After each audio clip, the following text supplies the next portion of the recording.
کیا آپ کو بھی ہر وقت اپنی سانس کا خوف رہتا ہے؟ تو جانیے کہ آپ کون سے اہم مرض میں مبتلا ہیں۔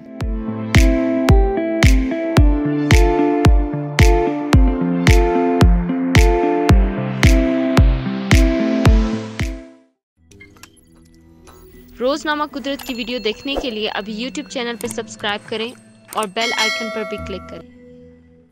دنیا بھر میں ساس بہو کی آپسی رنجش تو عام بات ہے، لیکن بہو کا ساس کے لیے رنجش کا خوف میں تبدیل ہو جانا ایک اہم نفسیاتی مسئلہ ہے۔ نہ صرف ساس بہو میں تلخی بلکہ ساس اور داماد کے درمیان مستقل تناؤ بھی اب ایک عام بات ہے۔ سائنسی زبان میں اسے پینتھیریا فوبیا کہا جاتا ہے، جس کا مطلب ہے ساس کا خوف۔ ماہرین نفسیات کے مطابق یہ تناؤ اور تلخیاں معمول کی باتیں ہیں، لیکن اگر بہو یا ساس اور داماد یا ساس میں اختلافات اور رنجشیں حد سے زیادہ بڑھ جائیں تو یہ ایک دماغی مسئلہ بن جاتا ہے۔ ماہرین نفسیات نے چند علامتیں بھی بتائی ہیں جس سے ہم اسے دماغ کا مسئلہ قرار دے سکتے ہیں۔ بتائی گئی علامتوں میں ساس کا بہت زیادہ خوف یا ساس سے مسلسل شدید نفرت، ساس سے بچنے یا ہر ممکن طور پر رابطہ نہ کرنے کی کوشش کرنا اور ساس کی موجودگی میں بھوکلاہٹ یا شدید تشویش میں مبتلا رہنا شامل ہے۔ تاہم یہ ضروری نہیں ہے کہ ساس کے خوف کی کوئی وجہ ہو، اکثر و بیشتر یہ خوف بغیر کسی بڑی وجہ کے بھی بہت زیادہ اعصاب پر سوار رہتا ہے، جس کے باعث کئی مسائل پیدا ہو جاتے ہیں۔ اگر کسی میں بھی یہ علامات موجود ہیں تو اپنے دوستوں میں بیٹھ کر اس بارے میں باتیں کرنے کے بجائے کسی نفسیات کے ڈاکٹر سے رجوع کریں تاکہ یہ نفسیاتی مسئلہ